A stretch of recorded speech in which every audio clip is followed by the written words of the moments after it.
Guys, this YouTuber has been taking over the YouTube recently. His name is His Story, and if you don't know who His Story is, how do you not know? You're literally living under a rock. How do you not know who His Story is? He's one of the most fast-growing YouTubers, and let's see why. I've I've reacted to YouTubers reacting to his stories, so I'm gonna react to his stories finally, and let's see if these stories are actually and some people are saying he is even better than Zach Day Films. I don't know if I agree with that, but let's get into the video. I grabbed the last bag of BBQ chips off the shelf, but two kids. Oh my gosh, sorry for pausing it already, but I love BBQ chips. BBQ chips, ooh, is my favorite. That's my favorite Lay's flavor. Snatched it from my hands and held it high gosh. over their heads. I was 4'2" and officially a midget. 4'2"? Oh my gosh, that has to be one of the most annoying things that ever happened to you. So when I jumped for it, I barely reached their shoulders. They pulled out their phones. "Go on, little man, jump," and hysterically laughed. My face burned with shame, but I kept jumping because these chips were discontinued. I had driven to 13 stores for this last bag, and nothing was stopping me from getting them. They waved it over my head for the 10th time, but then a hand came from the sky. A 7-foot man was holding the chips up over punks' heads, his phone out. "Go on, jump for it." They jumped but couldn't even reach his chest and stormed off embarrassed. I smiled up at him, but he was already looking at the label. Barbecue, my favorite. He opened the bag right there, literally stepped over me to keep walking. I swung as hard as I could and missed by.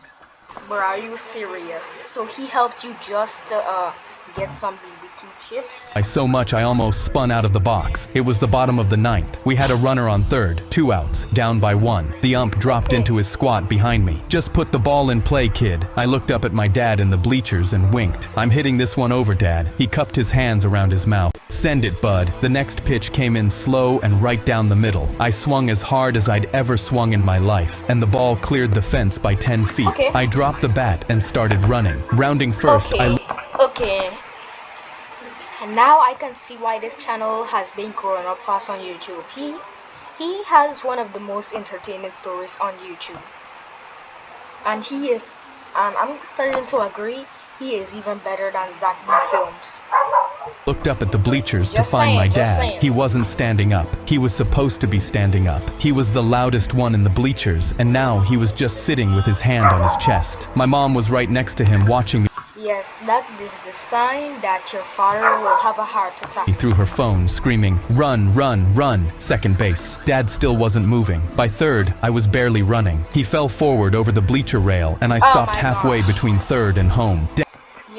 Yep, that's a heart attack. That is literally a heart attack. If your chest starts hurting, that's one of the most common signs that you will get a heart attack, if many of you guys didn't know. Dad! I dropped the helmet and started running off the field toward my dad. The ump had my dad on the ground, pumping his chest with both hands. I fell to my knees and grabbed my dad's hand. My mom was on the phone with 911 screaming our address. 5 minutes later, the ambulance pulled up and the paramedics got him on a gurney. As they were... That's the fastest ambulance arrive ever. 5 minutes? Usually the ambulance takes about 29 minutes or 6-7 minutes. Okay, let me stop about 6-7. Let's leave 6-7 in 2025. What am I saying? Loading him in, his eyes opened and found mine. I saw it.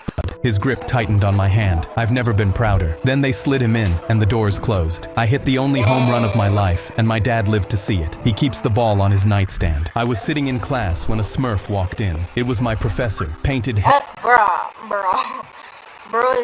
no way we have teachers dressing up as Smurfs before GTA 6. Head to toe blue with a white hat and everything. Half the class started laughing. He didn't react at all. He just set his bag down and started teaching like nothing was different. The girl next to me leaned over and whispered, "It's Smurf Day." I asked her what that meant. She just looked at me and said, "You'll see." After class, I grabbed one of the older students and asked him what was going on. He sat me down on a bench outside and told me the whole story. A few years back, the professor had a 3-year-old daughter. She was diagnosed with a rare brain disease and spent most of her life in a hospital bed. The Smurfs was her favorite show. Every night after his last class, he'd drive.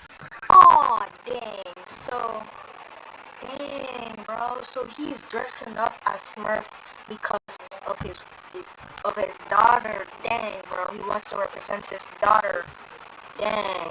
Hey, W dad. Straight to the hospital and sit in the chair next to her bed and watch it with her. She'd rest her head on his arm and they'd watch every episode together until she fell asleep. He was a single dad. He couldn't stop teaching because that's how he paid for her treatment. So every morning he'd leave her in that hospital room and walk into a classroom and pretend he was fine. He'd come in with red eyes and nobody said a word. Eventually, some of his students found out what was happening and put together enough money for him to take time off. He got to spend her last few weeks with her because of them. She passed away 3 days after his last class. Every year on her birthday, he walks into class painted blue from head to toe. He never explains it. He never talks about it. He just teaches the whole lecture looking like a Smurf because it was the last thing that made her smile. I was Dang, bro, that's so sad. No one can see why his story has so many subscribers. He's actually a really big YouTuber. 12 and starving when I threw a chain over the electric fence around Mr. Hatch's apple tree. Sparks shot up everywhere and the wires went dead. My little sister was watching from under the bridge with Tommy and 4 others, gripping the moldy loaf we'd been splitting for 3 days. Mr. Hatch's porch looked down on that bridge. All week he'd been on it biting into apples and yelling at us. These apples are the sweetest in town, rats. You'll never know. Tonight I was going to know. I climbed over and tiptoed across wet grass toward.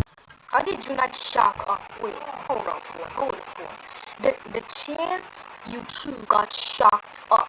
So how didn't you get shocked up too? Like, what? The tree. A stick snapped under my foot loud enough to wake a graveyard. I froze, but the house stayed dark. 3 steps later, motion lights flooded the whole yard. A door slammed open, and Mr. Hatch came charging out in his bathrobe. Get your hands off my apples, you little rat. I sprinted to the tree. Bro, what's his name again? 4 times before he gave up. At recess on Monday, a first grader handed me a run of my life, and my open while I dropped apples down until every shirt was full. Mr. Hatch woke up to bare branches under the bridge. Why does Mr. Hatch kind of chop like That night, my little sister got the biggest one, and we ate until our stomachs hurt. Turns out he was right about one thing. They really were the sweetest in town. My principal tried to shut down my silly band's business 4 times before he gave up. At recess on Monday, a first grader handed me $1, and I peeled the glow-in-the-dark unicorn off my wrist and dropped it on his. Behind him, a dozen more kids were waiting their turn, all holding quarters. A second grader tried to trade me a half-eaten Reese's, and I told him cash only. By Friday, I had more cash than my babysitter made in a week, and Mr. Doyle was watching me from across the playground with his arms crossed. The next day, I was in math class when I heard Mr. Doyle on the intercom. Effective immediately. No silly bands are permitted in the classroom. I rolled my stack into my pencil case before he finished talking. At recess, I sold from the bathroom line while he prowled the playground checking wrists. The next day, he was back on the intercom. No silly bands are permitted anywhere on school property. After the bell, I set up shop on the sidewalk 6 inches past the school gate. Kids poured out and lined up while Mr. Doyle rushed to the property line, gripping the fence as every dollar went into my pocket. A couple days passed, and I